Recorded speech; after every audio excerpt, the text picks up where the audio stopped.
வணக்கம். ஆகாஷ்வாணி புதுச்சேரி செய்திச் சுருக்கம் வாசிப்பவர் நாராயணசாமி. பிரதமர் திரு நரேந்திர மோடி PM ரஹாட் திட்டத்தை தொடங்க ஒப்புதல் அளித்துள்ளார். இத்திட்டத்தின் கீழ் விபத்தினால் பாதிக்கப்பட்டவர்களுக்கு முதல் 7 நாட்களுக்கு 1,50,000 ரூபாய் வரையில் பணமில்லா சிகிச்சை கிடைக்க வழிவகை செய்யப்பட்டுள்ளது.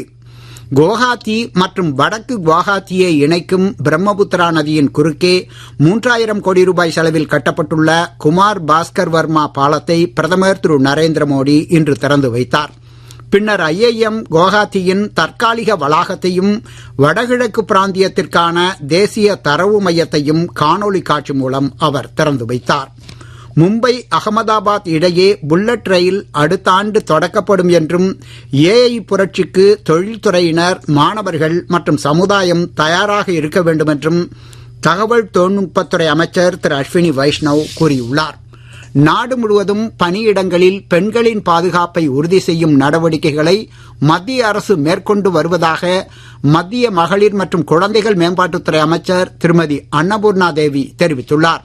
இந்தியாவின் சர்வதேச பாரா நீச்சல் வீரர் சுதேந்திர சிங் லோக்கியா நியூசிலாந்தில் உள்ள குக் ஜலசந்தியை வெற்றிகரமாக கடந்ததன் மூலம் இந்த சாதனையை நிகழ்த்திய ஆசியாவின் முதல் பாரா நீச்சல் வீரர் என்ற பெருமையை பெற்றுள்ளார்.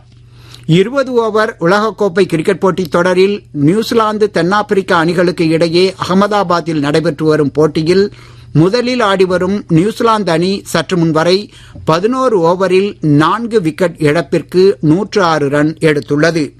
இத்துடன் இந்த செய்திச் சுருக்கம் நிறைவு பெறுகிறது.